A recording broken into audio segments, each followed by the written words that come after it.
It seems like the world is falling apart, guys. We have a lot to talk about in today's video, a jam-packed video. Pay very close attention because XRP is at 56 cents, guys. You can't make this stuff up. Most definitely in the red today because Bitcoin is falling. I'm so glad we're starting to see volatility, guys, right? Even though it's to the downside, I'm super glad. At least something's finally occurring.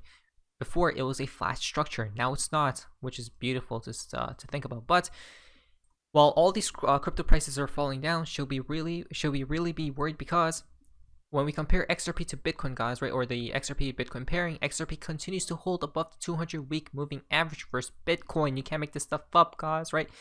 So this is where a lot of people are probably going to sell their Bitcoin to buy XRP, right, to trade it for XRP because, again, it is holding quote-unquote support, right, which probably means we're going to move upwards. We're going to outperform Bitcoin here soon, guys, within the next few months, I guess. But so I'm not too worried, guys. Oh, and not to mention, I did add more to my leverage long as well, guys, right? Actually, I did add more to my leverage long, guys. So I'm going pretty crazy here, right? I hope things turn out good, guys, because I don't know. These prices keep falling down, to say the least, but let us see what happens in the near future. Now, guys, there's the fun part of XRP, the XRP community. Now, this is quite interesting. So we have a lot of news, a lot of partnerships. The United States dollar dying possibly, and even the Ripple case acceleration. Let us talk about it. First things first. You guys remember when Mr. Poole tweeted out MasterCard, right? Mr. Poole was definitely in the know. Why? Because check this out.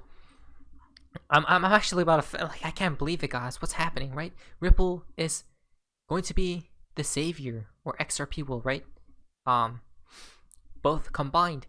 The CEO at MasterCard tweeted out, "We are partnering with several central banks to help them research new digital currency projects." Can't make that stuff up. It starts with understanding what they want to achieve with this technology, then building in transparency, consumer privacy, and stability.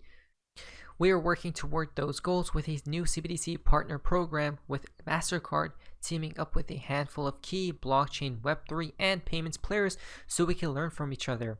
Excited this new collaboration brought together. Ripple is there, guys, right? And a few others. Wow. This is crazy, guys, right? MasterCard and Ripple.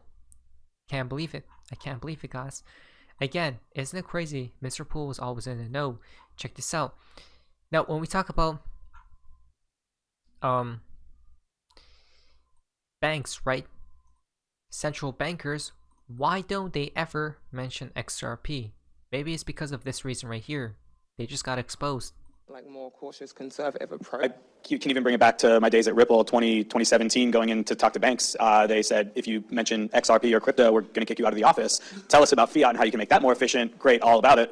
Now those same banks are coming up to us and saying, hey, what do we do here? We're seeing a lot of demand, interest from our client base. What does this mean for us? How do we get involved? How do we enter into this ecosystem? And from my perspective, our team is really focused on helping to guide what this strategy and roadmap looks like. And so it can start out with something as simple as, hey, we want to offer buy, sell, hold to high net worth. Look at that, guys, right? Could this be one of the reasons you rarely hear banks state they will use XRP and prefer to state they have partnered with Ripple? We don't want to hear about XRP and crypto. Tell us how we can make fiat better. But now those same banks are coming to us, guys, right? Exactly. Interesting connection right here to the banks, guys.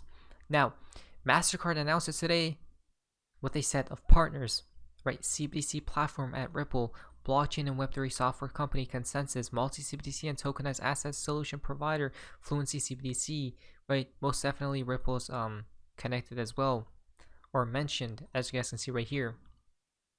Wow. So this tells us one thing, guys, is that basically the world, as you guys can see right in front of your damn eyes, right face, is obviously heading towards a what? A digital type world, right? Where these crypto assets, cryptocurrencies are integrated. Not to mention, check this out as well, that multiple, right, not just one, but multiple digital assets will be integrated into the new financial system, right? Well, when we say new financial system, it's the current one, but more improved, right? More efficient, more stable, things like that, guys. From Anthony Welfare at Ripple, right? Excited to be working with MasterCard and digital currency and CBDC projects. You can't make this stuff up, guys, right? Ripple's launch of an inaugural government-issued national stablecoin in collaboration with the Republic of Palau, in addition to work on 4 CBDC pilots. Again, Ripple is most definitely integrated, guys. As you guys can see, it's quite clear what's really happening, guys. Don't you guys see? I hope you damn do. We're actually gonna skip the United States dollar news, guys, and we may include that in tomorrow's video because then it's going to just be a hectic long video, guys. Let's just go to the Ripple case, guys, right? And things are accelerating on this side of the world because the court has set a briefing schedule for the SEC's request to file a motion for leave to file an interlocutory appeal. This does not mean an appeal has been authorized. It just means SEC is allowed to request it. Wow. Right? The SEC will lose to Ripple all over again if they are allowed to appeal. Exactly, guys. XRP is not a security. The SEC is most definitely pissed, but that's what they want you to believe. Are they truly pissed, or are they laughing behind the scenes? Think about it, right? Because think about it just for a second, guys. I mean, I believe XRP will be the solution to what's upcoming, right? Liquidity is needed. In tomorrow's video, we're about to expose how XRP is truly the one, guys. It's so funny to me how people can't see, but I guess it's going to be when they do, it's going to be too damn late. From Fred right here. So motion due tomorrow, by the way, right? So supposedly the SEC has 24 hours to file or request an appeal. Ripple response due September 1st. Reply due September 8th. Would expect a decision within 30 days after that, guys. Wow. But this doesn't mean Judge Torres will necessarily grant it, right? Correct. It's kind of silly, really, because the upcoming motions are just going to be slightly longer versions of the files of the letters that were filed. But now we have time to pull Judge Torres' statistics on granting, denying these, guys. There you guys go. So what is Judge Torres going to do now? Right, the ball is in her court. From Johnny Deaton. As I said last week, no, by the way, not to mention, this isn't going after the status of XRP. Remember that, guys, right? This is going after Brad Garlinghouse and Chris Larson about selling XRP, I think. As I said last week, she was going to grant the SEC the right to file a formal motion for an interlocutory appeal. Now she can deny it and explain why she's denying it, along with explaining why Rakoff is completely off regarding his understanding of what she ruled. It was the SEC who categorized the different sales, not her. This should be fun, but it's going to take another 3 to 6 months for her ruling. Wow. Right, so that, wait, 3 to 6 months takes us towards, hold on a minute, towards the end of this year. Right. Again, I've noticed something, guys. Events usually time these certain events perfectly with XRP's price movement. Pay very close attention to that.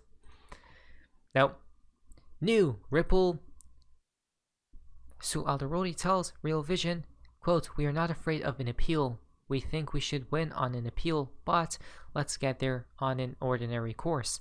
Let's stop bending the rules to accommodate the SEC strategy of regulation by enforcement," end quotes. Again, from the chief legal officer at Ripple, guys, right? So it seems as Ripple is most definitely not afraid of an appeal.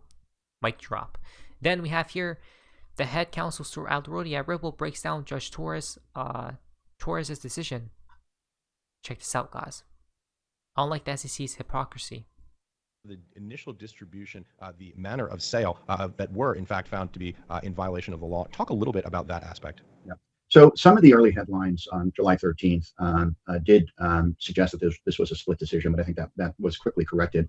Again, the core issue here, and we think the issue of utmost importance not only to Ripple but of the entire industry, is whether or not the digital asset standing alone can be an investment contract and therefore a security. And the judge unequivocally, without hesitation, clearly stated that XRP in and of itself is not an investment contract and therefore cannot be a security. And we think that ruling basically blows the entire regulation by enforcement campaign of the SEC out of the water.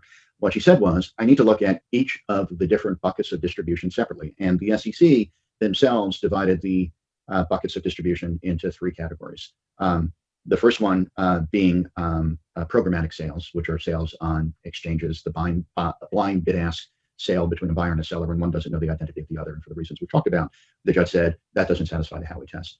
She looked at other distributions. Those are the distributions that I described earlier, developer grants and charitable contributions. And she said, in that case, you don't even get past the first prong of Howey because there's no investment of money. And then there was a third prong called institutional sales. And she looked at some of the early sales of XRP by Ripple in 2014, 15, 16, 17 to directly to institutional buyers. And she said, in that case, if she looked at all of the surrounding kind of facts and circumstances of those sales, which were embodied in a contract, she did see an investment of money in a common enterprise and the patina of promises of Ripple to that institutional buyer. And in that case, she said, I do see the attributes of an investment contract in those cases. So I don't view that as a split decision because, again, what she did was, we believe, apply the Howey test as faithfully as she could. And she found those instances in which the test was satisfied. And she found those instances in which she felt the test was not satisfied. And I think, again, the SEC doesn't like that because although they claim to be applying the Howey test faithfully, they don't want a facts and circumstances test. They want this broad brush application, but Howey doesn't allow for a broad brush application. So, honestly, in my opinion, guys, how could we be worried, right? When they aren't going after the status of XRP because they can't, okay? So XRP is most definitely not a security set in stone. Now, the SEC is probably about to panic, guys, but they're playing their part in this whole grand show, to say the least. Now, financial ways, so let us see what happens in the near future, guys, but things are really about to accelerate, it seems as. Let's see what happens. Not financial waste. But anyways, that's so amazing. See ya. There we go. Not financial waste.